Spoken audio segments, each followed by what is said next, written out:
schools as well that do want to maybe have a little look at this information.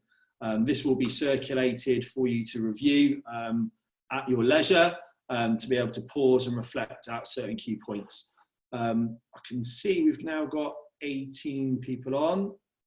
Good afternoon, Maisie. Maisie's just joined. I will just check in with Adam 1 second.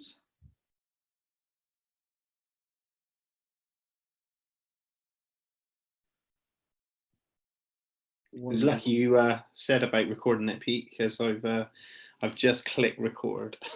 Good stuff. There you are. Tag team in full effect.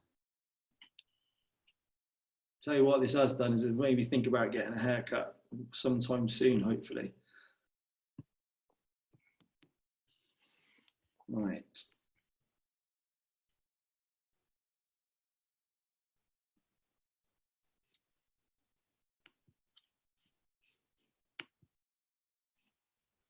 Right, I've just sent him a message to prompt to dial in. We were practicing this earlier today. So Adam, he's just said he is on, but I can't see him.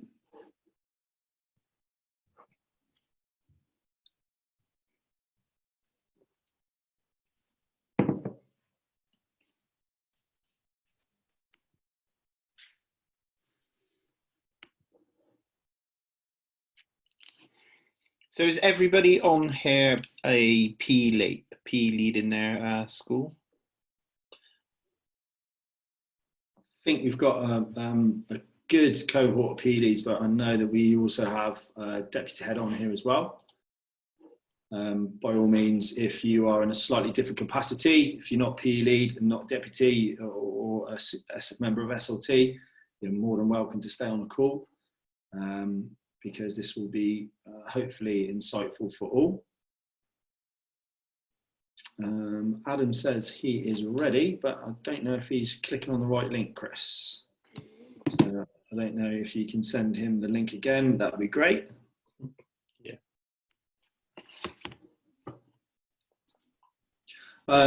Just whilst we're waiting for Adam, has anybody actually experienced a PE deep dive as of yet?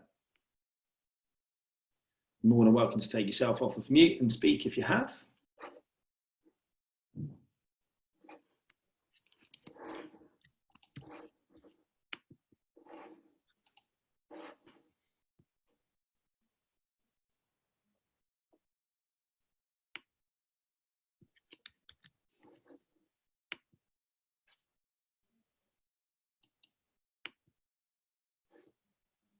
I'm going to take silence and the lack of chat in the chat bar as that we haven't had a PE deep dive as of yet, which is great in one sense because hopefully we'll all get something new out of today's call. And that's pretty much why we've set up these calls and we've set up these webinars. It's just a way of just sharing some of our experiences and hopefully sharing some best practice, creating our sort of PE community as well.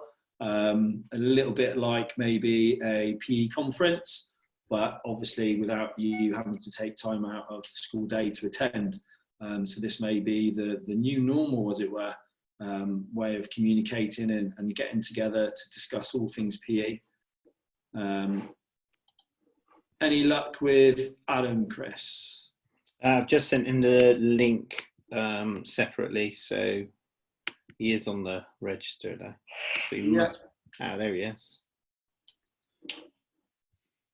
Lovely, because if not, I can see he's joined. If not, I was about to start to sing, which I'm sure we could have all done with that this afternoon. And certainly Sarah Willis has got experience of my singing, and I'm sure she'd be happy for me to not sing at this stage.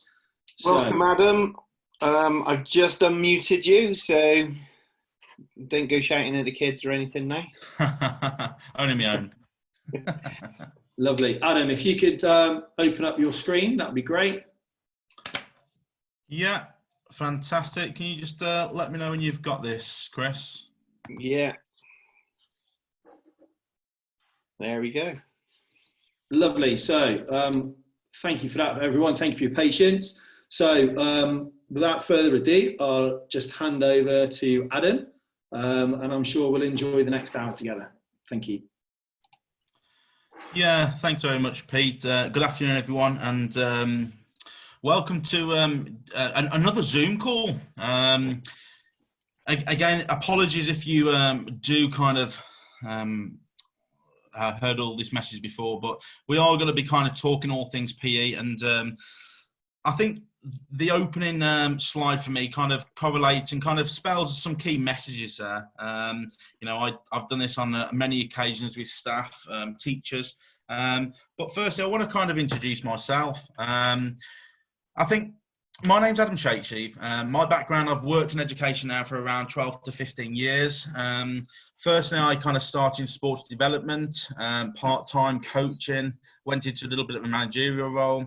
I then kind of found my true love. I went into education. I've been working in primary education now, as I said, for around 12 to 15 years now. You know, we are working in a forever changing landscape, but I think I kind of just introduce you to a few things that have kind of popped up personally in Staffordshire, and for me, you know, this is it's a good time to kind of talk openly, honestly, and kind of share some key questions. So I want to thank Pete and Chris for inviting me to do today, because when we're talking openly, honestly, PE, the conversations can go to the left, they can go to the right, and sometimes they can kind of fall hand in hand, really, with your kind of aims and objectives as at school. And I know for a fact, speaking to Chris and Pete, there's quite a lot of good practice going ahead across your kind of schools. But let's just kind of introduce you to the itinerary for today.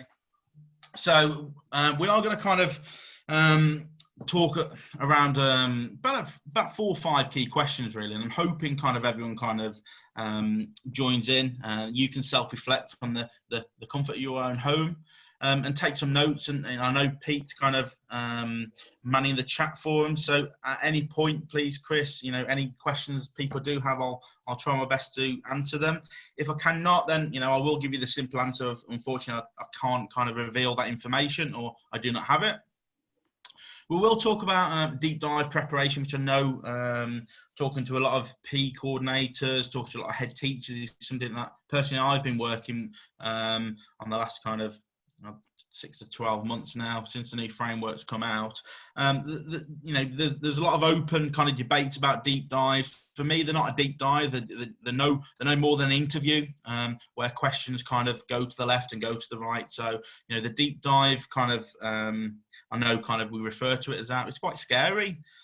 I think opening it up and kind of think it as an interview and sharing your experiences, and providing evidence and sharing your kind of aims and your visions, a better way of looking at this as to an intrusion into your privacy, or to something that you've put a lot of time and effort in, and obviously with PE not being a core subject yet, and I say yet because I am optimistic, like many of you and many of other outside agencies across the country, head teachers.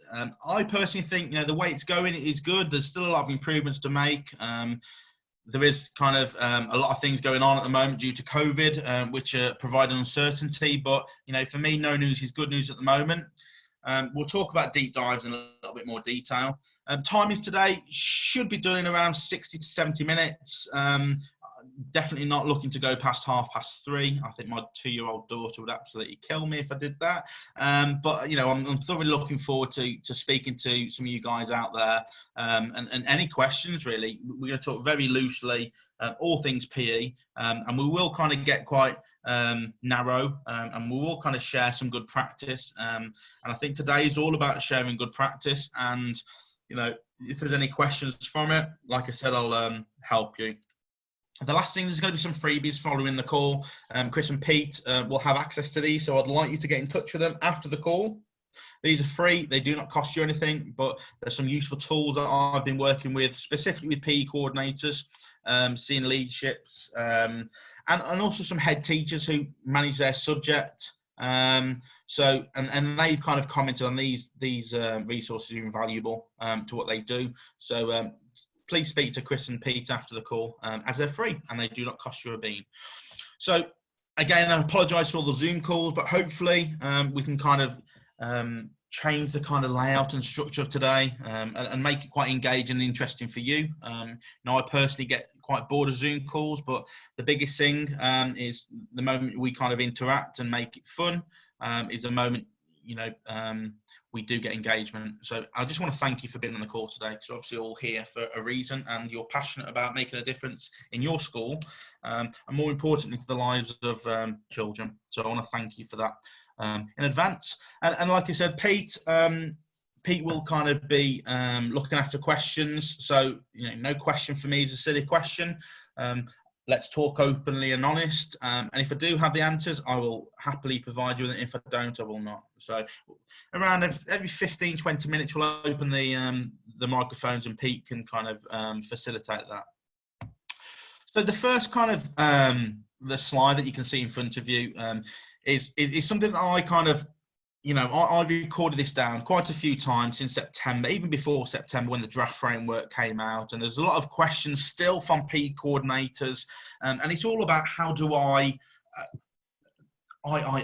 is my response. And the reason I say that is because it is yours, and it's something that you have to own in your school.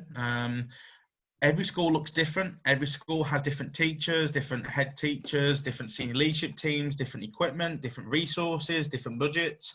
And I think in regards to when, there's a long time past when, what works for one school works for the neighbouring school within a 3 to 5 mile radius is no more.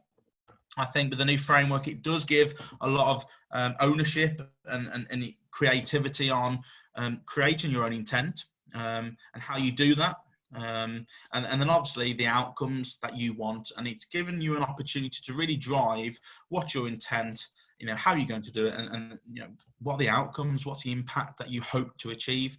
So we're going to be talking a lot about the III, and everything that we kind of talk about today hopefully will fall into one of those 3 I's. So just apologies if we talk too much about the I's. And the biggest thing for me, it does start with you, and this is one message I have been reiterating to a lot of PE coordinators across Staffordshire, and delving into the West Midlands as well, is you need to create your own bespoke curriculum. There's a lot of advice out there, and it does kind of reinforce own bespoke curriculum. So that means you do have a certain degree of ownership over it. Obviously we need to hit national curriculum expectations.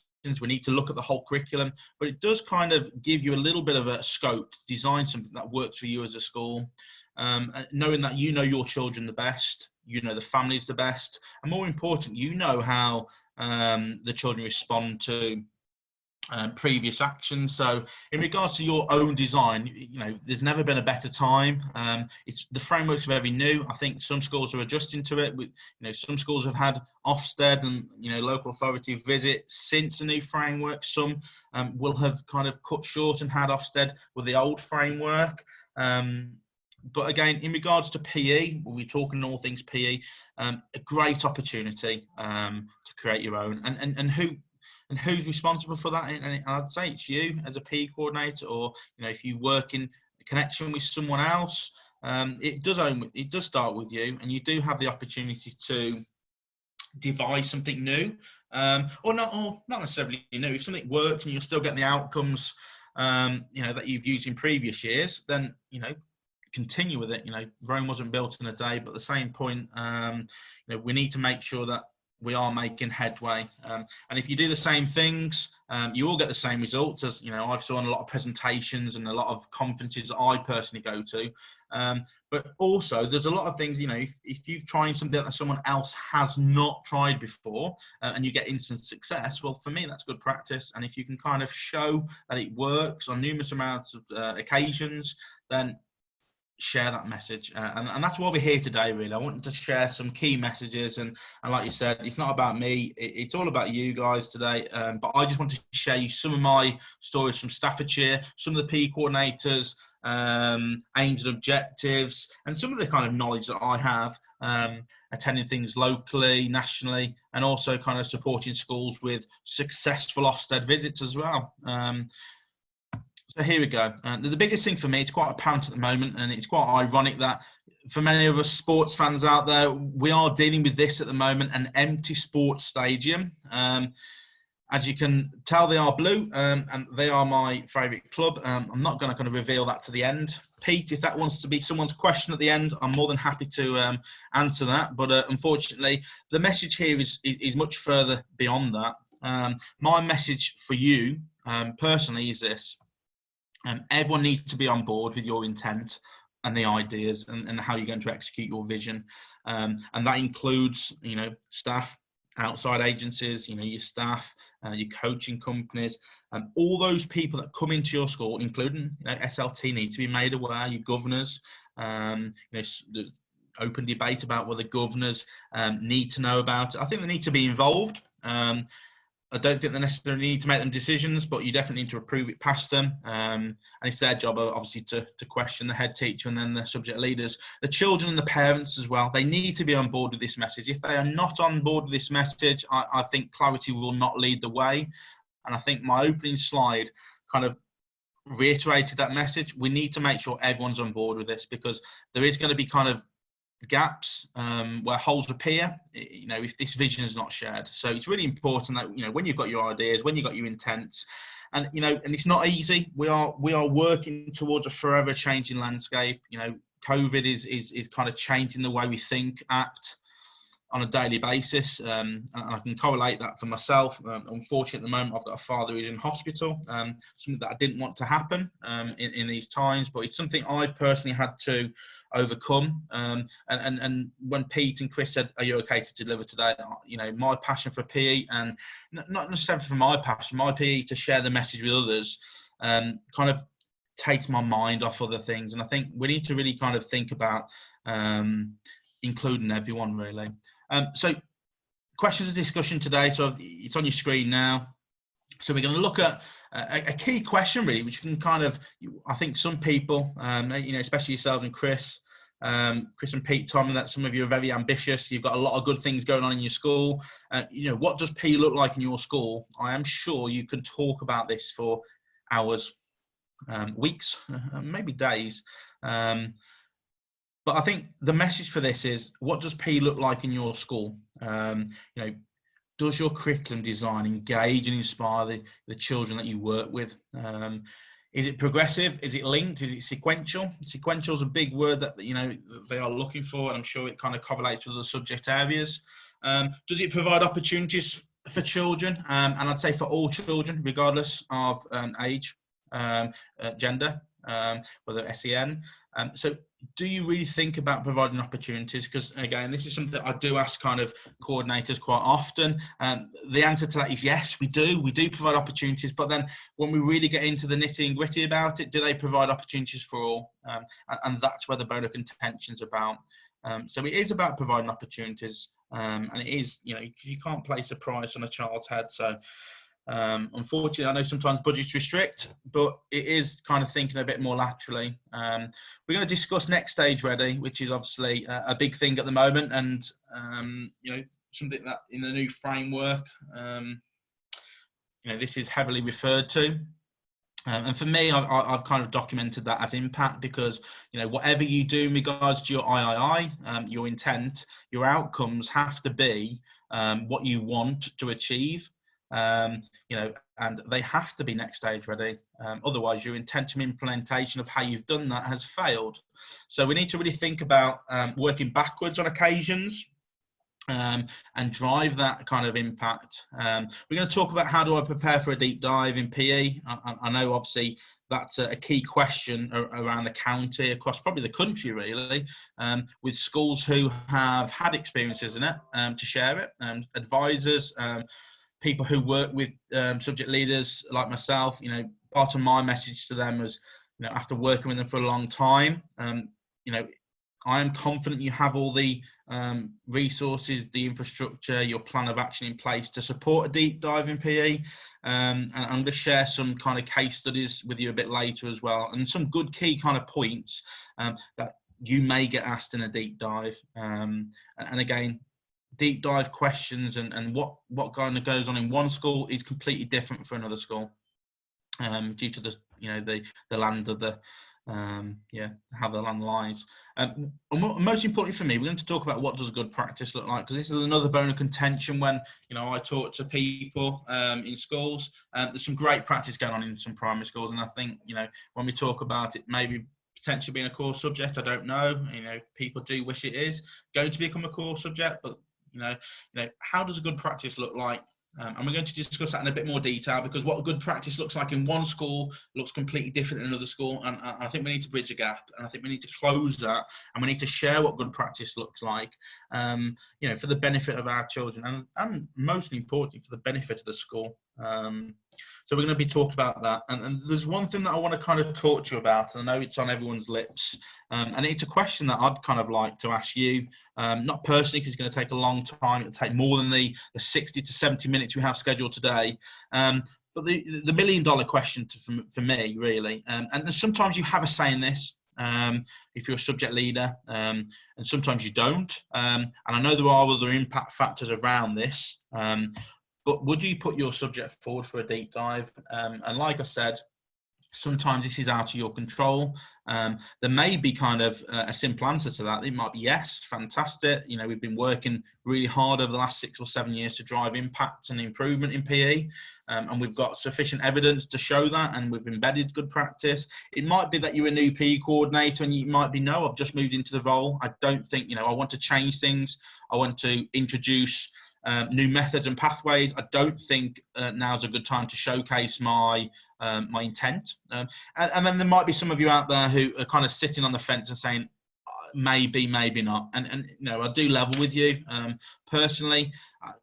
For me, who's kind of working with schools, I still actively teach as well. I teach half a day a week, and the biggest thing for me is if I'm working with schools and I'm supporting them in different ways, and I'm using my experiences and using other schools' experiences, I need to practice what I preach. So I'm a little bit slightly different, and I know there's some great consultants and advisors out there, but for me personally, I need to practice what I preach. So I still actively teach and work in schools, only for half an afternoon a week, but for me, it kind of helps me just to ensure that some of the ideas and activities that we talk about and some of the implementation phases are actually working, really. So you might be a little bit on the fence, but hopefully this might install a little bit of confidence with you and shift you from the maybe to the yes. Or you may have some really good answers, wait to know, and ultimately sometimes that's out of your control.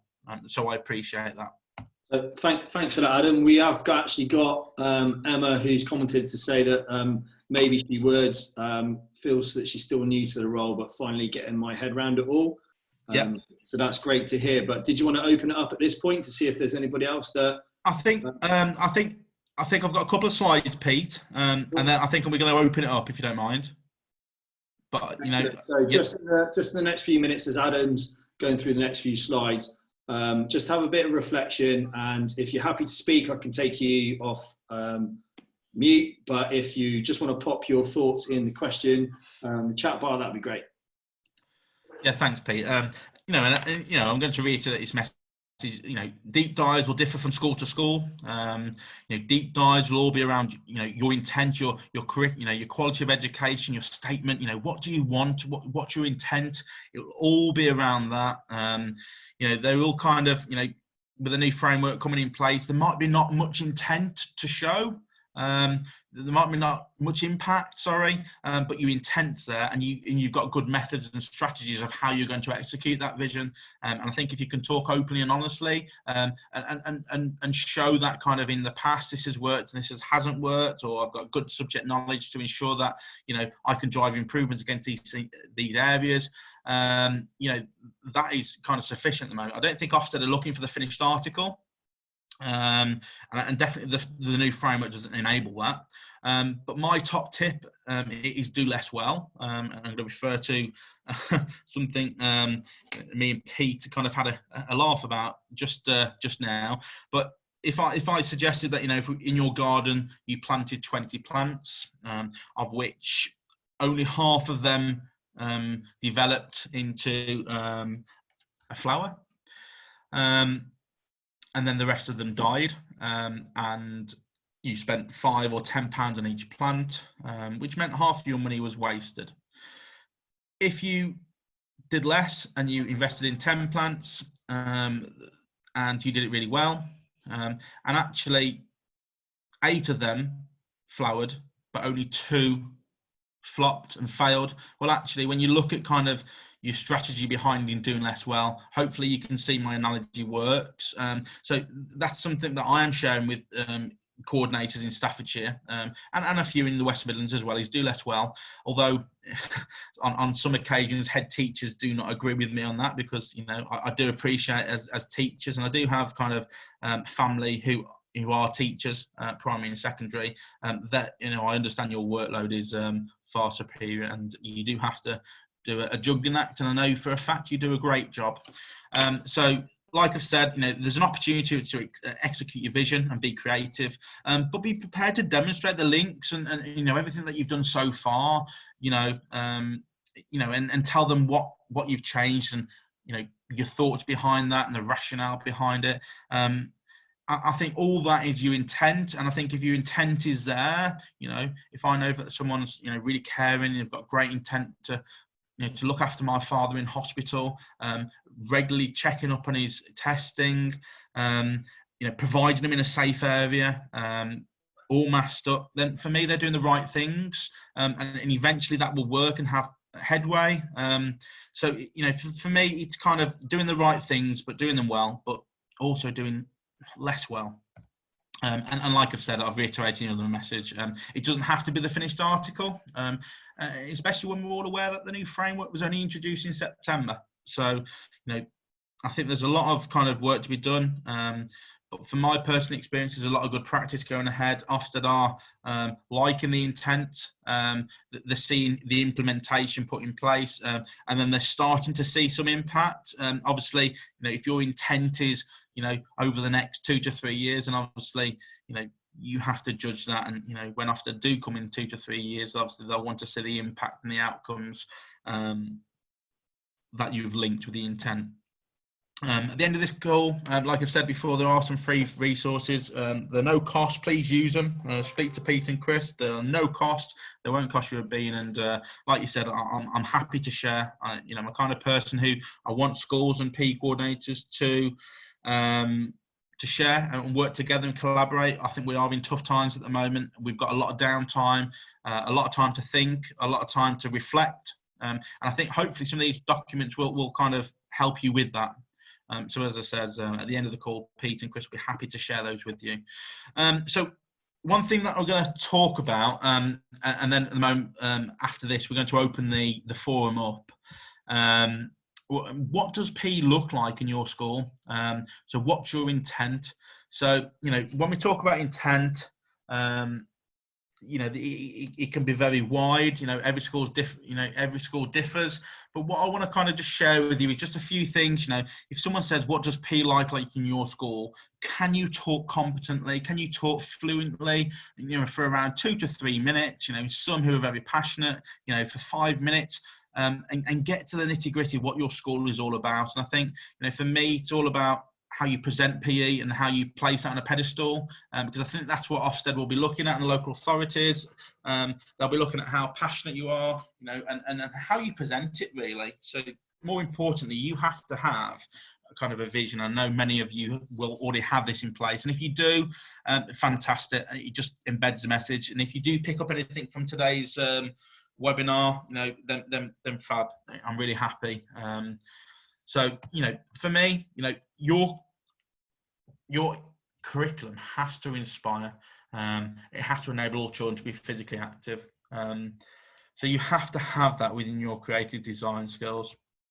Don't design it just for Ofsted. I know you've heard this message before, but no, seriously, don't, because they will want you to kind of share some of your kind of creativity.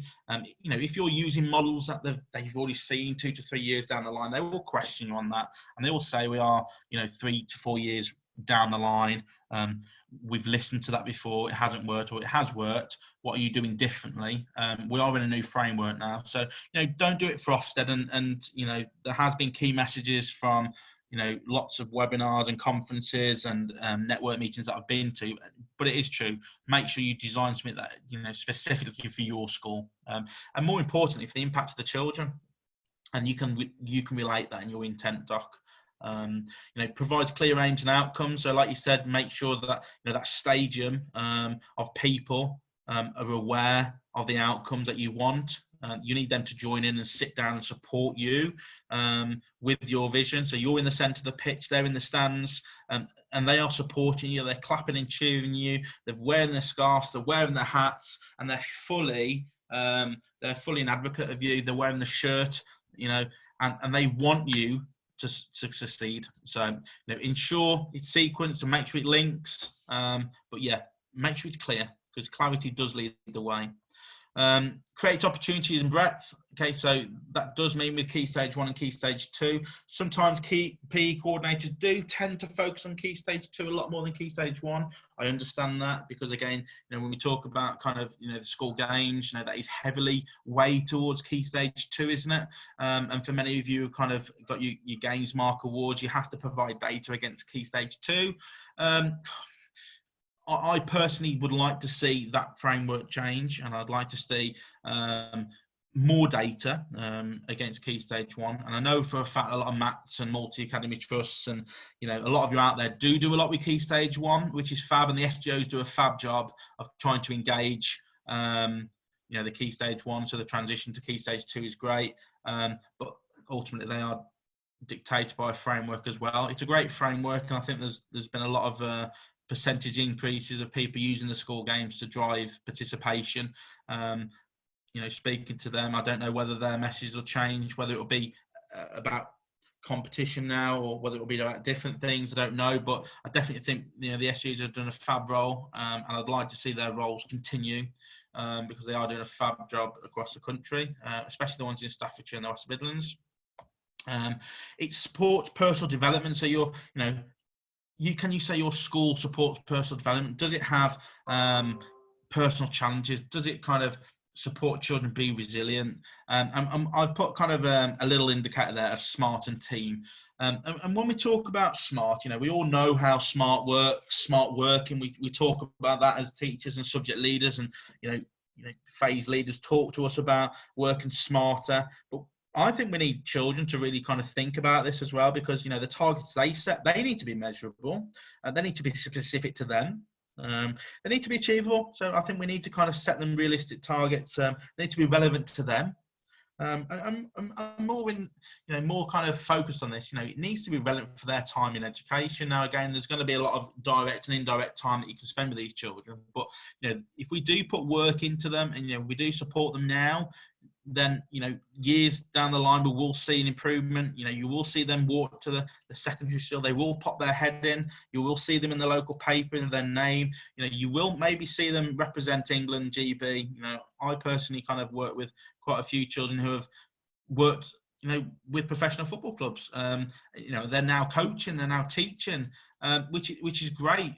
So we need to kind of really ensure that yes, together everyone achieves more. We've done a lot on teamwork in the past. There's a lot of invasion topics out there that support teamwork, but there is a shift come September, and the framework that's heavily dependent on personal development, and I think it will get us to think a little bit more lateral as well. We'll open ourselves up to programs and different ways to support this, and Ofsted will be kind of looking at this as well, because it's something that they're introducing from September as well. So good use of assessments fit for purpose, and it doesn't take a rocket scientist to do or share any information on that. Don't do assessments because you have to, or you've been told to do it. Make sure your assessments are fit for purpose, everyone understands them, and there is progression, because otherwise I always say if you're doing an assessment and it's just going in your file, or it's not being referred to, then you might as well not have done it in the first place. And I think sometimes there's lots of good examples I've seen from schools, using the assessments well, understanding, who's emerging, who's expecting, who's exceeding, who's at the red, who's in the red, who's in the amber, who's in the green, who's high, middle, and low. However you want to use your assessments in school, there's always a continuation. So, what are happening to the children who are emerging? What support are you putting in place as a school to support them? Exactly the same for children who are in the middle, who are not exceeding. but they're expected. What are you doing? Are you sending out more letters to them to involve, get involved in after school clubs, lunchtime active breaks? Are you referring them to community projects? Are you passing on leaflets? The children who are in kind of the emerging and the greater depth, are they representing your school? Because if not, then a question would be why. So you want your best team to represent your school, and you want your children to reflect the best version of the school and you, really. Your sports council, make sure you do have sports councils in place. It does kind of provide leadership within the school. It does get children looking forward to taking on the responsibility. The one thing I'd say is put support into your sports council and leaders. If there's a course available, if there's a sports leaders course, if there's playground games, activities, I know there's awards out there, please do it. No one likes to be in a position with no training. It's a very tough place to be. No one likes to do something and not get rewarded for it. So again, those children in a great position, make sure you do reward them. I'm sure you do. But ideas such as kind of, presenting them with lanyards and badges, presenting them with like T-shirts to wear, high-vis jackets, getting them up in assemblies every term, providing book vouchers for them, giving them resource cards, giving them backpacks and water bottles out there, get them promoting healthy lifestyles, get them drinking out of sports bottles, get them to talk about children about how how fitness is important. So I think as well as them delivering the practical element, these children who you select as your sports council have to be kind of advocates of your message as well. Get them involved in designing your obstacle race for sports day, because that's responsibility, and ultimately you can present that in your school sports day program. I know obviously now is probably not a good time to talk about sports day, but get them inspired, engaged, because if you do it right, that generation will follow. And there's a lot of good practice. There's a lot of schools who have got waiting lists to be sports councils and sports leaders. So really ensure that kind of role in your school is treasured. Get their faces up on the sports leadership board, or your sports display, and get them on board and get them feeling valued. And then including the whole curriculum as well, so including swimming as well. I know swimming's a turning point because we've all asked to be reported on our swimming data over the last year or 2 years. There is a focus, how do children leave, what the percentage are, who your hires, who are the children who can do water safety, who can use a range of strokes. I know some schools are really looking at the way they drive swimming. I spoke to a school probably just before the lockdown, and they write to parents, and they get a signed proof that their children can swim the 25 metres, and if they can, they don't take them. They choose someone else. They inspire and they target other children who can't. And I think that's whether you agree or disagree, I just think it's a different way, and it was a budget saving exercise, but at the same point it had impact because the mandatory expectations at the moment is to swim 25 metres, and if a child can do that going into year 6, my message is why are they shivering on the side, not being able to progress or develop their strokes, when they could be in school learning other aspects of the curriculum. So again, that's open for debate. I've got my personal views. I'm sure you all look at swimming differently. You all target different year groups. I don't think every school's the same. Everyone's got their own views, but swimming's something to consider as well. Yes, I'm going to fly through these now. It supports healthy competition. It involves the community. I always say to business managers, office ladies, although they are heavily inundated with Save the Trees, they still get flyers, they still get leaflets, they still get business cards. Promote them, send them out. Okay, the local karate class, the local dance group, the local football club. There's a free cricket session, and there's a multi-sports holiday course coming up. Get them sent out, get the community engaged, because when we talk about kind of supporting the government's 30-30, we want children to be engaged outside of school because it makes it easier for us in school. And this message where, some schools reluctant to send information out, I do question why, and I do get workload. But at the same point, when we talk about, my daughter personally had a letter in her bag from nursery, and she's 2, and it was to advertise a local dance class at a weekend. I didn't know about it. We went along, and she absolutely thrives on it. To the point that COVID now, they're sending, and a bit like yourselves, you'll know, weekly videos, some virtual reality stuff. But part of her daily routine at the moment is virtual dancing, and she dances on the TV. She can talk fluently. She uses good key vocab.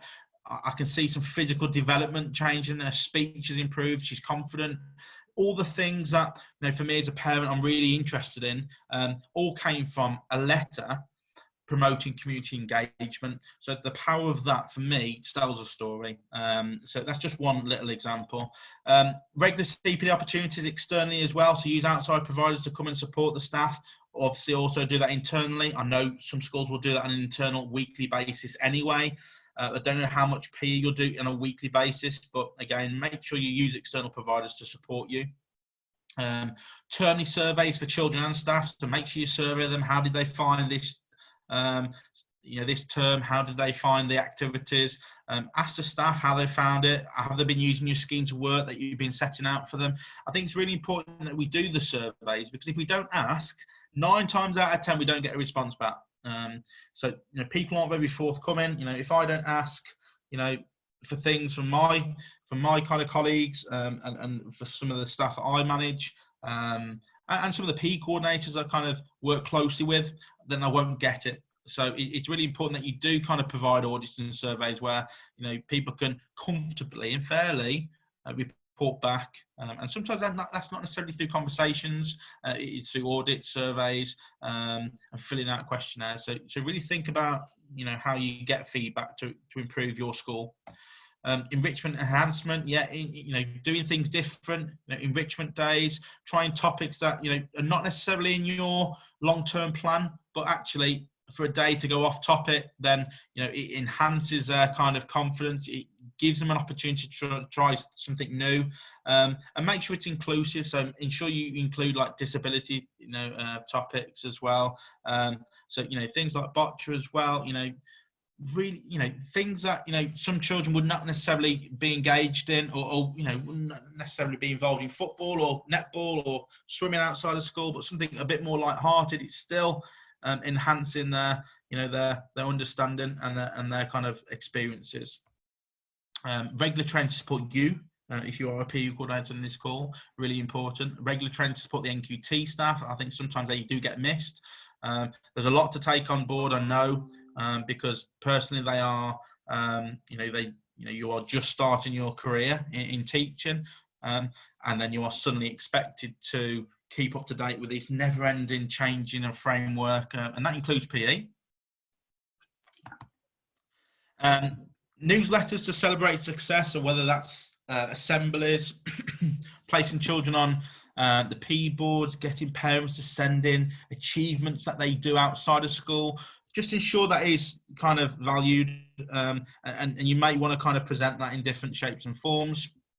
The new thing that, something that, I know Ofsted are looking at, and I know a lot of UP coordinators are frantically doing, or you may have already completed, a progression of skills doc all the way from EYFS to year 6. If you're a first school, obviously that doesn't apply to you, but, when we're talking about progression of skills documents, we talk about, how does it look in year 1? How does it look in year 2? And the progression of the skills related to that. And, I know for a fact, Pete and Chris have got some good templates that they're willing to share as well, if you do need support regarding that. So, just be ambitious, use outside agencies to add additional value. There is a certain amount that you can do, and we appreciate everything that you do in school, but there is a certain amount that we can do. So I think it's quite important that you do use outside providers, whether that's karate, sports companies, and it's no different than if you want to teach children how to play a trumpet, you wouldn't necessarily choose someone, one of your school staff who has no kind of past experience of music. You would employ a music provider to come and support them with that. So yeah, think about kind of how you do that. But I'm going to kind of finish with the big thing that I always like to finish on is children are happy and healthy in your school. I think that's the key. You know, if children are happy and healthy, that's ultimately the first, you know, and the never-ending message that I want to kind of create to you. You know, having healthy and happy children will lead to better results, and you can drive that. And I think if you have certain things in place, you can talk passionately about your subject. I think that'll develop naturally. So without further ado, I'm going to send over to Pete. I'm going to pass over to Pete now, because I'm just conscious I've been talking for about a while now, and you know, and I do want to kind of filter some questions through as we go through the presentation. You know, there's a lot of interaction from now on. So Pete. Yeah, thank you for that, Adam. Great stuff. So yeah, whilst you giving us some really insightful information there, we do have quite a few questions that have popped in. I know that Emma and Louise were saying that they're quite new to the role, and in Louise's case, she's only actually had not even really half a year in this role, obviously because of COVID. And Lisa as well was saying she'd like to know more about a PE deep dive before she even really put herself up as a subject leader to have her subjects looked at. So hopefully after this call today, Lisa, you might feel a little bit more confident in knowing what to expect. Nigel has just asked a question around, and Nigel, by all means, I can take you off mic here if it's easier, but what you said about breadth at Key Stage 1.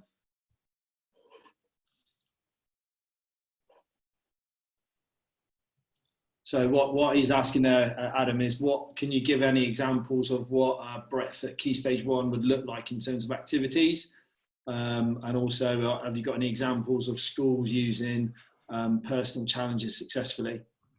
Yeah, no, and obviously listen to the questions there. There's some really good questions there, and I think, you know, I'm going to touch on Nigel's just last. But when we talk about kind of, you know, people new into the role, you know, that's expected with PE. It normally is kind of people that are new into the role, you know, people who hold on to PE for a long time as well. But, you know, subject leader sessions are quite beneficial. And, you know, I know Pete and Chris can kind of support you with that. You know, there's lots of kind of networking opportunities out there nationally as well. I know there was due to be a national conference in July at St George's Park in Staffordshire, but I'm unsure whether that'll go ahead at the moment due to obvious reasons. You know, SGOs should provide you with a certain level of assessment. If there was a previous subject leader before you, you know, these are all the information that I would be kind of seeking. But again, we are running into a new framework, so you know, it is kind of reiterating my message earlier to kind of it's a new framework really. So it's about kind of creating your own vision. You will have to kind of put it past a few people, and I'm sure there's lots of people in your school who can support you with that. Hopefully there will be. If not, again, there are people within the network who will support you with that.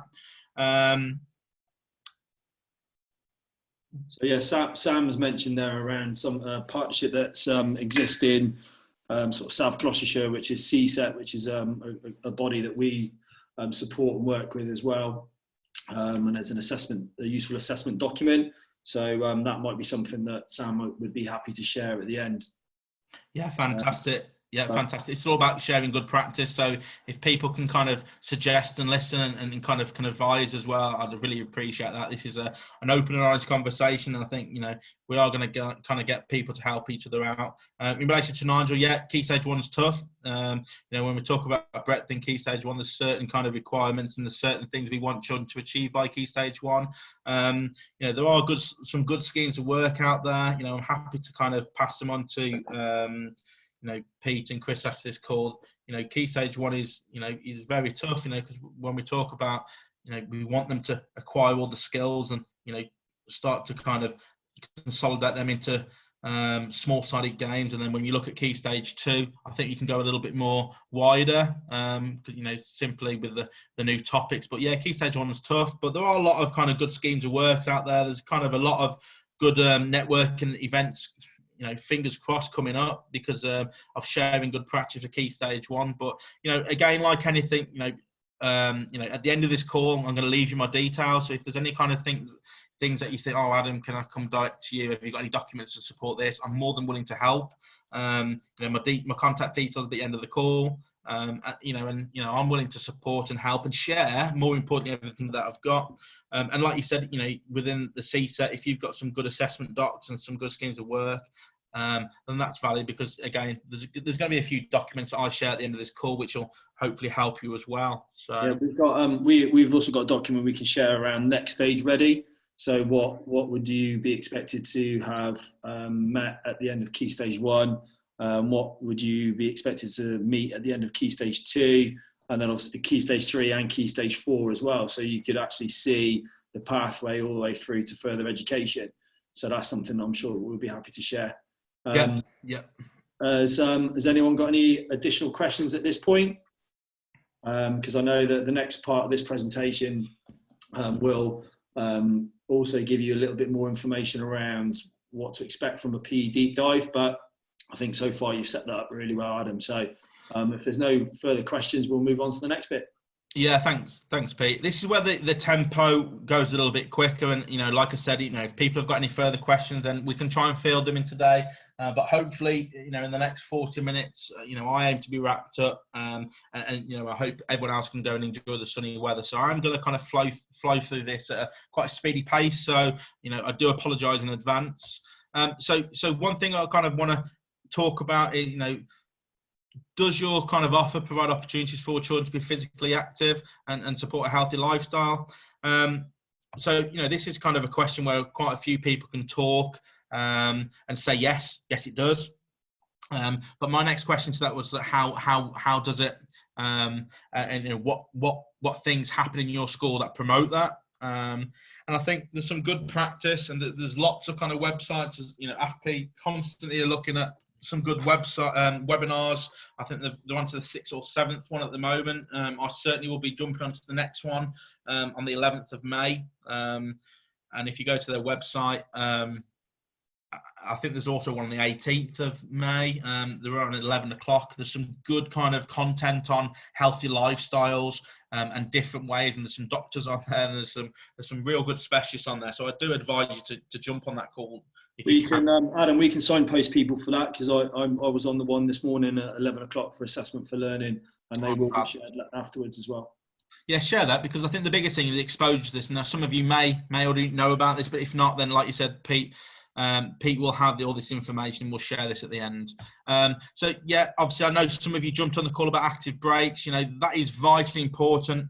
And looking at kind of last week's kind of flow and the video, it was really good. The presentation kind of made sense, and I think active breaks are really important, because if we can engage people at a break time, then we can, which is short and sharp. Sometimes as teachers, we do cut that down because we're over in the morning. If you make it fun, then potentially you've got the children engaged and interested for the next lot of kind of objectives you're going to throw your way. Really, we need to make sure the offer is really important. What offer you put on at your school, the menu. No one likes going to a restaurant with a limited menu. It's quite frustrating. So if you think about that as a child looking at your offer, we do need to provide them with a good range, and whether you have the capacity or not, introducing breakfast clubs, you ask different members of staff, you audit them, you ask staff who can do little early kind of clubs, or you ask providers to do breakfast clubs. These are good ways to promote kind of everything to do with providing opportunities for children to be physically active. So think about your kind of active breaks. Think about before, after, lunchtime. Think about kind of the way you design your curriculum. Now, there needs to be an element of this in. When we look at the national curriculum, it does kind of heavily kind of look at to support children's fitness, healthy lifestyles, and we want children to be physically fit. So think about introducing health and fitness modules into your long-term plan. Baseline fitness testing, I know there's a lot of companies out there. I know Progressive Sports and some other companies do some good baseline fitness testing. Some schools have actually designed their own fitness testing. There's a lot of scope in the media. There's blogs where the bleep tests were appropriate. and there's there was a lot of debate whether it was relevant because it was testing aerobic capacity. My biggest gripe is, it's better than doing nothing. And I think if you can measure fitness, and if you can do it in different ways, there's lots of different ways. So I think if you baseline them once a term and then compare results, and if you can show progression and the children are improving, whatever baseline fitness testing you create, that's a good way to show people that, to provide an opportunity for children to be physically active. We talk about multi-skills assessments and physical literacy. Multi-skills is personally an area where you can go as wide as you want it to go. That might help Nigel with a few things earlier. Nigel, I'm a multi-skills tutor and assessor for First for Sport, and I deliver training days, introduction days, and I do assessments for multi-skills. So multi-skills, it's a huge area that I want schools to explore, especially in Staffordshire. Be creative with Key Stage 1. We look at kind of agility, balance and coordination. Do children understand ABC? And naturally, yes, they do. But do they understand what the A stands for, and the agility, the balance and the coordination? Do they know? And my next question is, do we know what activities we can really penetrate, going through agility, balance and coordination? It's all about kind of, really exploring the multi-skills framework, and the multi-skills, I would say for Key Stage 1, even for Key Stage 2, we never stop teaching multi-skills. The fundamental movement skills that children do not acquire, but they have to develop over time, is a great way to look at. And I know for a fact there's a lot of schools who have actually used the multi-skills approach to kind of support Key Stage 1 in their long-term plan. So, hopefully that's another thing that I've touched on with Nigel, the multi-skills assessments. And I've got lots of documentation on multi-skills and ideas and games around that, and I'm happy to share that as well. Equipment during break times, make sure, there's equipment out during break times, limited, specific, relevant. We need to make sure we are hitting the 30-30, so the 30 inside of 30 out, 30 outside of school. They are talking about the intensity now as opposed to the minutes. It's still relevant. We still need to be ensuring that children are active outside of school. But the biggest thing, we need to really drive to ensure that breaks are active and lunch times are active. And if you do have an afternoon break, if you're lucky enough to have that in your timetable at your school, make sure that's not a lull where children just drop before they go home. Make sure that is physically active. Design some circuits. You might want to call it, your last kind of education active circuit. I know there's a lot of schools who use that kind of break in the afternoon now to really drum some high intensity stuff to the children to keep them alert to the end of the day, because we know for a fact after lunch it's a tough period to get them motivated. Community engagement, so just make sure that you are using the community links effectively. You are signposting to the karate, you're inviting them to come and do some taster sessions, because we are now starting to promote and create opportunities. And like you said, sometimes children are not very kind of forthcoming in school, but it might be because of the offer. Some are very kind of engaged in what you do at school, but they want more.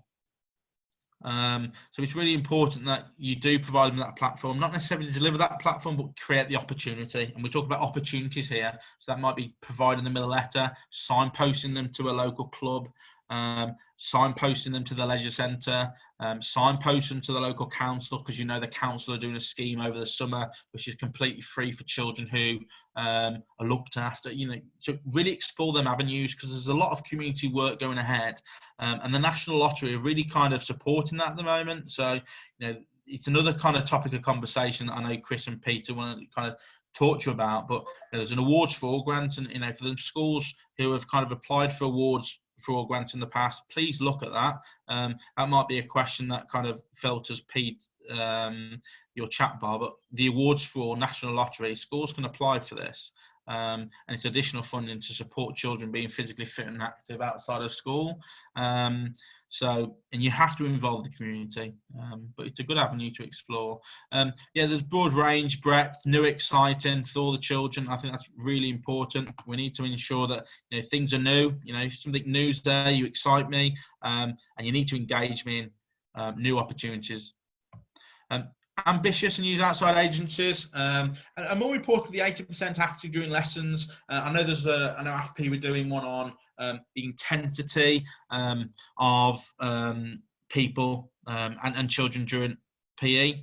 There needs to be a focus of the waiting time. So when children are waiting to do something, that still needs to be intensive. They still need to have some sort of task that if they're not using equipment, they are light on their feet, they are constantly on the move. And like he says, Key Stage 1 and Key Stage 2 focus. Make sure you focus on Key Stage 1 and Key Stage 2, because your Key Stage 1 children will become your Key Stage 2. And your Key Stage 2 children that you put all the love and energy into, they will leave. And if you haven't kind of counteracted that with Key Stage 1, then you are kind of starting from scratch, really. So it's really important that you do kind of support Key Stage 1 and Key Stage 2. So like I said, a very fast moving pace now. Pete, any questions on that section? No, we haven't got any questions at this stage. Fantastic. Just quick comment from Lisa around real PE making a real impact in Key Stage 1. Yeah. The Key Stage 1 coordinator in an infant school. And also Louise mentioned Go Noodle for active breaks, and also play pods, activities, and the Daily Mile as well. So you can see that there's some really good stuff going on there already.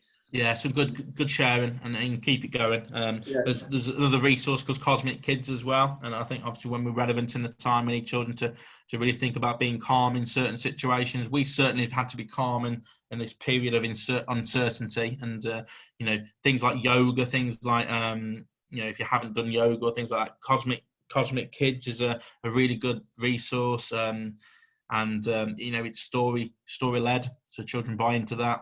Yeah, and I just want to make it clear to everyone, as I said at the start, this is being recorded, so if you're frantically trying to make notes, you will be able to watch this back on our YouTube channel when we send out the link later. Can I just say, Louise, you've said about using Go Noodle and different things that you're doing for active breaks. I'm pretty sure you weren't on last week, so what we can do is just send you the link to the webinar that we did last week on active breaks. There's Go Noodle was on there. There's loads of different options, and we've got them all on our website as well, so we can just pinpoint you to that to just give you a hand, really. But it looks like you're doing loads, so it's good. Yeah, thanks for that, Chris. And like I said, I think we get to a point where we actually, when we reflect on this, we actually are doing quite a bit in our school, and I think, remember, less is more, but at the same time we want to kind of have them opportunities, and we want to kind of phase them into our plan, and we want to have the right kind of tools for the right occasion, the right term. We want to kind of think about our topics and when they're delivered, and we want to really kind of put some thought behind it. But yeah, having more content and having more options is better than having not enough options. So the power of the network is really important. We're going to talk about next stage ready now, which for me is really important, because when we talk about your 3 I's, this for me is kind of everything related to your final I, your kind of impact, really. So everything that you do is for a reason. We're not doing it because we're being told to do so, but actually you are in charge of this, and how you want children to leave school in your school. I know there's a lot of analogies, what's it like to be a child in this school. These are really good questions to ask, and I've reframed a question here which I'm sure you'll all relate to. But next stage ready, it's having them building blocks, and what's next, and some of these will be out of your control, but I think as long as you can suggest those actions and bring them to life, I think there's a lot of kind of areas that we can kind of relay from, and this will differ from school to school, next steps, but I think in regards to life skills, think about kind of skills first, think about transferable skills from PE, all the skills that we like that children do. We communicate, they show fluency and flair, they show respect, they show control, they collaborate, they use good tactics. These are all good things that we want children to embed and take from PE and lift into everyday life. PE's certainly kind of helped me in my journey so far, and I'm sure it has with you.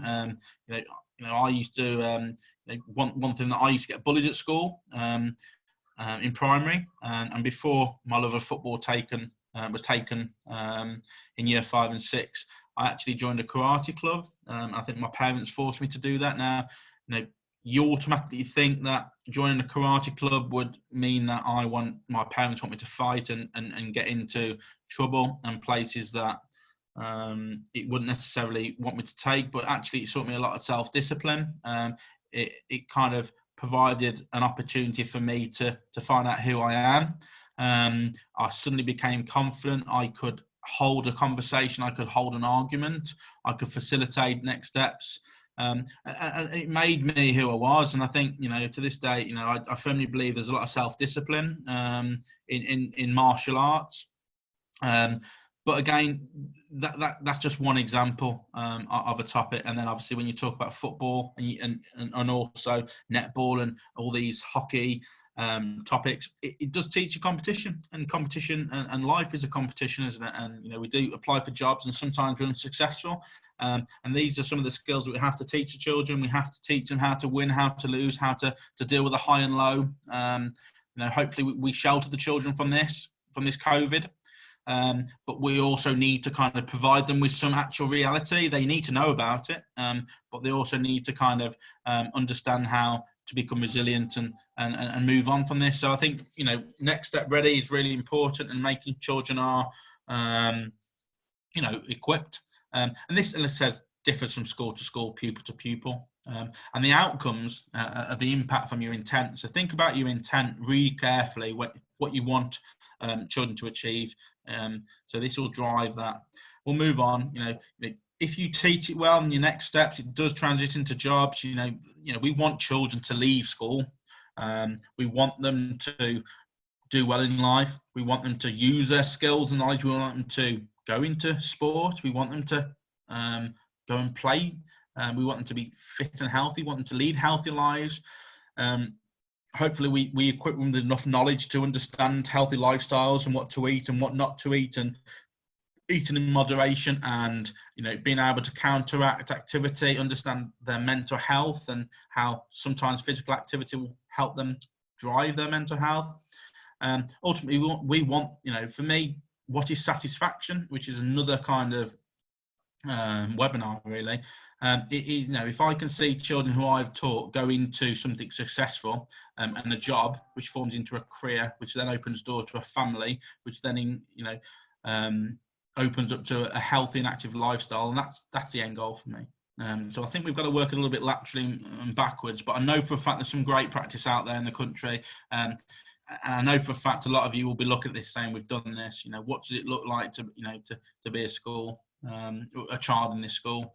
Opportunities, we need to ensure that, you know, there's opportunities out there. So, you know, that's not necessarily taking the opportunities for them. They have to discover that themselves. A bit like guided discovery, we need to provide the opportunities and they need to execute that. I think we need to be very careful that we don't create it for, you know, we create it for them, but we don't take the opportunity. They need to take the ownership themselves. They need to lead it themselves. They need to take the opportunity. And you might do, you know, some work with that in your curriculum, all about problem solving. You know the answers, you know how to solve the, you know, the personal challenges. You might give them some time restraint on how they can complete the challenge, but ultimately they need to fail for them to actually realize, you know, what to do better. And I think, you know, we talk about resilience, you know, but creating opportunities is really good. But remember, you know, we can lead a horse to water, but we can't get a horse to drink the water. So it's really important that you create it, but don't necessarily take it for them. Let them do that. Yeah, the confidence and leadership, we'll need to install that. How do we do that? And, you know, so think about the activities that you design. Think about, you know, there's a lot of invasion, a lot of team kind of games framework kind of support that. You know, leadership, confidence. You see the captains, you see the children who stand out, you see the children who are thriving. You also see the children who are being quite reserved, and, you know, but they're the deep thinkers. You know, they're the ones who need to kind of think about the resilience. You know, but yeah, think about the resilience that you do in your school. The next steps. You know, what topics or what activities or what does your long-term plan support resilience? That's a key one for the personal challenge, personal development at the moment. But we want children to understand resilience. What does resilience mean? It means do it again, never give up, and self-reflect on how to do it better. And I think as adults, we do this very naturally, and we do this within everyday life, and we have to. But children have to kind of be taught this, and we have to embed this, and we have to think about, we are in a different generation. We do live in a world where we're embraced by technology, and I think you'll all understand that. As we're using technology now to communicate, but the biggest thing for me is children do fail on computer games and they just switch it off. That's not realistic in life. I can't just fail in something and switch life off. I have to deal with it. I have to face the consequences. I have to think a little bit more lateral. So teaching resilience within your framework, really important. Character development is exactly the same. Some of these are really kind of key drivers on personal development. Understanding British values, so understanding everything to do with British values. I'm sure you can kind of touch on that and link PSHE with PE. There are clear links with that. Behaviour, I think this is really important when we talk to children. Their behaviour, understanding what they need to do next. And I think no child's amazing. You are amazing. Although this time I want you to be able to. You've done really well. I want you to self-reflect on how you can improve. So I think the behaviour behind it is yes, we need to install confidence, but we need to kind of get children to understand where they are, and everyone is at different points. When you look at physical development, my daughter personally didn't. I was very worried as a father. She didn't walk until I think she was about 15 months. So I was quite worried. But actually, now she runs, she jumps, she does everything, but everyone learns at different paces, that, but they need to understand what they need to do next. Their attitudes, they need to appreciate what their current skill sets are, a sense of realism, and you can install that, providing them kind of smart targets. You might have to think about that in your assessment. There's some good practice out there with assessment models. Do we share the assessment models with them if they are child friendly? Do we say, look, these areas are really good, but this area is something that you need to develop, or do we just kind of just tick them off and just put it away in that folder? So I think sharing where they're at is really important. Everyone wants to know what they're good at, but I think children, and especially adults, we need to share what they can do better. And you do that naturally very well as teachers, and I think sometimes in PE it's missed. Experiences we provide and the content they absorb. So just make sure that whatever your design is at the right level for them. And the experiences that we do provide them with the next steps. It's not revisiting old ground. We are looking at kind of frameworks that look different in year 4 to year 5, reflect different pace and tempos in year 5 to year 6. The complexity, the skills progression look different. The outcomes are different between year 6 and year 5, even though we might be teaching the same subject or the topic. We need to ensure that the end goals are completely different, and that'll kind of relate to your skills progression doc that you create as a school. And then most importantly for me, it's modelling and demonstrating good practice, and be their hero. And that, for me personally, how I kind of got involved with sport was everything through my primary PE teacher, who again was a class teacher back then, but also kind of took PE. He was a role model for me. I always remember him. It was Mr. Austin, and everything that he did. He got changed at break times. He put his PE kit on. He modelled. He was critical. He was fair. He was honest. He gave us targets, and for me, these are all the things that we need to remember. He was my hero. He helped me be what I am today. So especially when we look at kind of modelling good practice, make sure you do model good practice. And if there are teachers out there, and we talk about this message that don't get changed for PE, they still teach in their heels or they still teach in their suit. And I know from time to time it might not be ideal, but it doesn't demonstrate and model good practice. We'll talk about good practice in a moment. And there is a clear link. And again, this is slightly different edge on the analogy, but what's the life in the shoes of a child in your school? So if I look at all these kind of outcomes that I want for children to be, and there are lots more, there are lots more. I'm sure you've got a list longer than me that you've been writing down, but definitely think about kind of what's your end goal, what do you actually want them to do, and then work a bit backwards from that. I think we've got a couple of minutes for questions, Pete. No, it's really good. Yeah. So we've just had a couple of conversations going on in the chat around baseline fitness assessments for Key Stage 2. We've had a couple of people asking for the active breaks information. And also I'll pick up with Nigel around examples of assessments that we have, and also some information that you can refer to. But I think that the audience would really like to know, how does it feel to actually go through a PE deep dive? Because I know that you've been through a couple. Yeah, no, it's really good. Good information, and we're going to get onto that now. I think in regards to what good practice actually looks like, I was going to flip the switch and put this out to the audience, but I think obviously with the timings and everything, I think we move on. But is that a TikTok reference there, Adam? There is a TikTok reference. I do like to keep it down with the kids. But yeah, flipping the switch was my intent. But again, I'm sure, what does good practice look like in your school? I'm sure there's a lot of good practice you can put in the chat, and we can share details. And, I want schools to liaise with schools. When we talk about PE openly and honestly, yes, we are different schools, but we are teaching the same subject and we want the same outcomes. Slightly presented in a different way, but we do want the same end result for these children and for the school. So it's about liaising and sharing good practice. But again, if this has been recorded, then you can pause and kind of absorb some of these information. I think what we'll do, we'll kind of skip on quite quick and we'll kind of just answer this question. So how do I prepare for a deep dive in PE?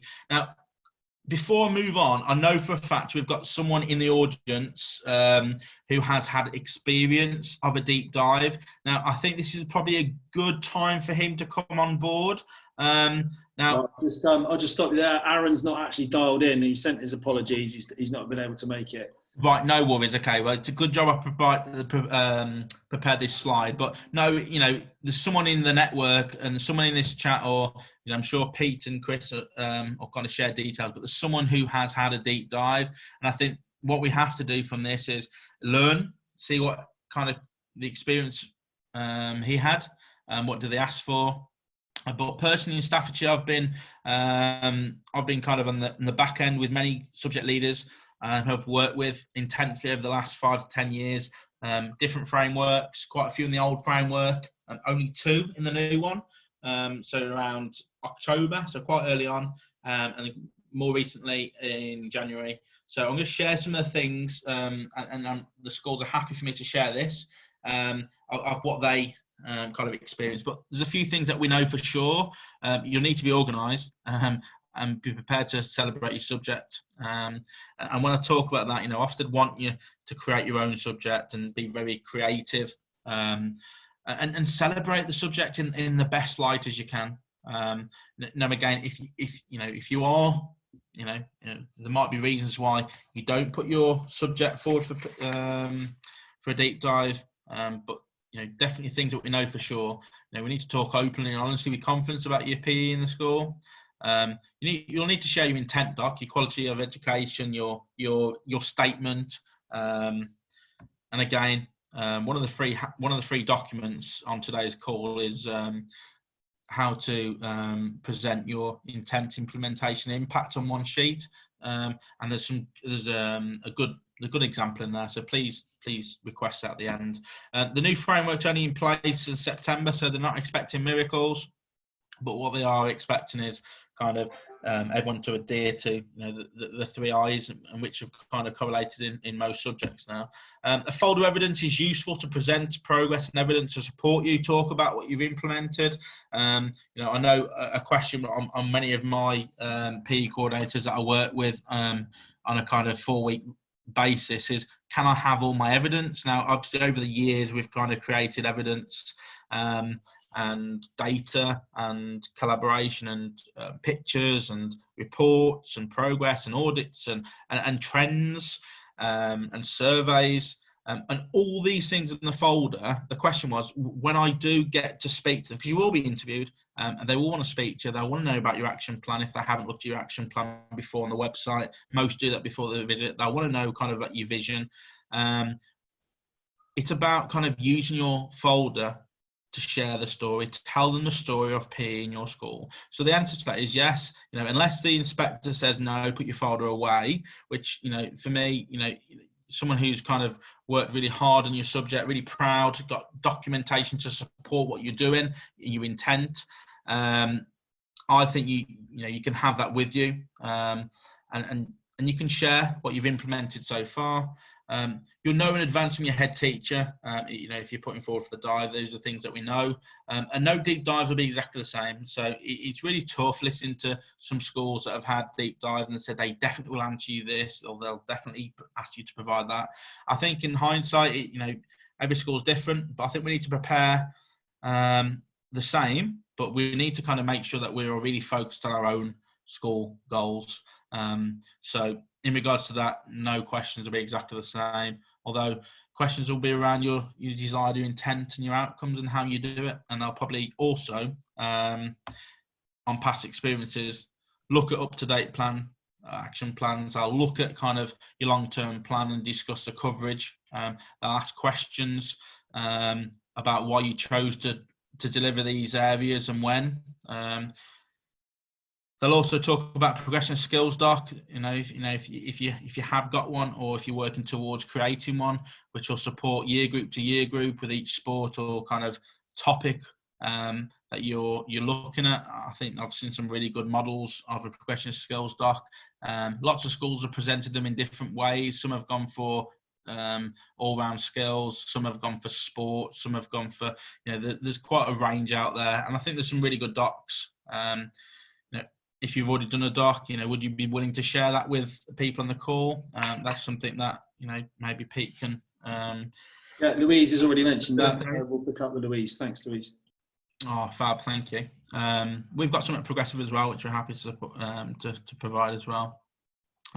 Provide information on CPD for staff, so having logs of what actually has happened for them. So that includes NQTs. What have you done with the NQTs since they've started the journey at your school? That might be the training internally, one-on-one. It might be training externally. It might be the audits. What did they say? What did they say they're happy with? What did they say they're happy with after the support? So you do another audit. It might be monitoring. So again, that leads on to the next point, the impact of this teaching. So they will need to obviously have evidence that you've watched them teach PE. And 9 times out of 10, I think on a few occasions that the NQTs, when they've come in, have been watched and observed, or even kind of had informal conversations. They will want to kind of see PE taught across the year groups. There's 2 examples where lessons have been observed. I think there was a year 1 class, a year 4 class, and year 5 class. So you've got correlation there across different key stages. And I suppose ultimately I can't tell you what they'll do on the day. It's down to them. They're the inspectors. They are the hierarchy. They're very knowledgeable people, and they will choose what they want to. But some of the trends so far, they have been observing different kind of year groups, or if they haven't been observing different year groups, they've been asking what has been going on in them year groups. Have you got a skills progression for them year groups? Have you got a scheme of work for them year groups? Have you got assessments for them year groups, so we can see how they're getting on? And then most important, they are kind of having like conversations with children now, and I think before, whether you to kind of say, did you enjoy PE? What does PE mean to you? I think they're asking a lot more kind of deeper questions now. I think some examples are, what is PE like in this school?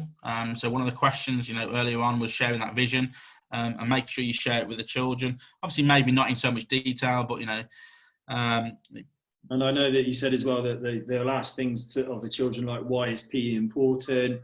How does it impact on your whole school? So it's just making sure that we're putting out regular messages along those lines. And also going back to your CPD, you mentioned to me as well around, we might sit there and say, yeah, well, we've done CPD for this teacher, and this teacher, and they, got a lot out of it. Here's the evidence, but they've also then gone ahead and had a conversation with that teacher just to marry up the 2 points. Yeah, absolutely. And I think, having the evidence there is really important, because, you've got a trial then. It might kind of open them up to say, here's some of the audits from these staff who have had professional development this year, or who intended. And then they might go and speak to them and say, is this your audit form? Tell us why you've kind of rated yourself as, below average in this department. Why do you need support? And I think it's really important that you collate that evidence, and then you share what you're doing with that evidence in order to kind of show the progression.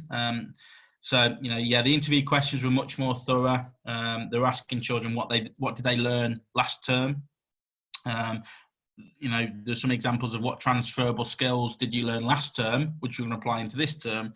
What skills have you learned, and what do you want to be, and so, I think the interview questions, now there's 2 examples. I think there's one school that have said the inspector chose the children, and then there was an inspector of another school that have said, can you select 3 children I can have a conversation with? So, in regards to whether they will choose them for you or whether you will select them on their behalf is up for debate. But these are kind of some of the things that are cropping up in regards to deep dives. Now, there's a lot of kind of other documentation that you need to get in right. I'd say that is mandatory, but this is like kind of some of the information that, working with the coordinators, these are some of the areas that have come up, amongst the other questions, that because of the nervousness, because of the management of an Ofsted inspection, that they can recall. So I think really important that, some of these past experiences, and also some of these things that we know for sure are really important. Now, some of these checklists as well will also prepare you for the deep dive. It will give you an opportunity for some of these areas that you haven't kind of covered so far. But the intent doc's really important. That's a must. Your progression of skills doc is something that you need to kind of either have or be working towards, and all staff need to be looking, at using that. And moving forwards, we need to ensure that you are driving improvement against personal development, and I know obviously there's a big focus with that. Create a curriculum which inspires, which you've owned and you've created. And I think if you can talk about that and the reasons why you've created it, or your evidence behind it, or, I think you definitely need to create a curriculum which involves the children. Like I said before, getting their views and enjoyments, but at the same point, you need to kind of have some sort of focus on what gaps you need to kind of target. Be creative, teach respect. That's something that that's come up quite a few times now. We need to ensure that we teach respect through physical education, and that kind of carries on through daily life. I personally think this is a huge one. Be respectful when you're winning, be respectful when you lose, and which it's quite easy to say because emotions kind of go. Emotions can be all over the place when you are competing in sport or physical activity. No one likes to lose, but we want to kind of teach how to be kind of reflective, and that's fine. Okay, you did lose, but how in your mind can you make that improvement? Do you want to have a go at that? Did you get a better outcome? Yes, I did. Okay, did you win? No, I didn't. Okay, what do you think you can do better? More of it. So teach respect and get children to be reflective learners. I think the big one that we're all kind of going to talk about is, we've only got 2 or 3 minutes to go now, but adaptable in times of change and uncertainty. That's something that you might have to consider with your plan of action for September. Still, we don't know what's happening. There's a lot of speculation. There's an update on Sunday now, isn't there? And there's, we're still kind of unsure when and who are coming back to school. So it's about being adaptable in times of change. And my personal advice is, with this current climate, invest in services and programs which are, have a history of, supporting children with anxiety and the coping of, stresses of daily life. Because, when they say things will never be the same again. It's tough. Things will never be the same again. We've missed a lot of education, but I think we can learn a lot from it. I think we can kind of design frameworks, and we can kind of plan a little bit differently, a bit more widely, and we can really think about these, because we know for a fact children have been in isolation. We know for a fact, children will have been active in the garden or been going out on daily walks with their parents, but they will not have had the contact, or have not have had the penetration that sport or kind of physical or mental capacity that sport and activity kind of gives them in regards to their release. So I think it's really important that when we do come back, and when or whatever that be, we do actually provide some, which is going to kind of go off with a bang, and we do give them hope. We do give them lots of positivity, and we plan a really inspiring curriculum. But even more so, we need to kind of plan to think about some of them children who were thriving before, who maybe will not thrive as much as you anticipated, and there's obvious reasons for that. So I think thinking about kind of resilience, character building, problem solving. Think about personal challenges that really kind of get them to engage brain, not just physically but mentally. There's a lot of programs out there as well which can support that, and for a fact Chris and Pete will talk to you about that as well. Like I said, there's some free resources at the end of this call that we're willing to share with you, and just a few question answers. We've probably got time, but a couple of minutes if there's any. No, it's fine, Adam. We probably worthwhile just showing an example of the resources that you mentioned.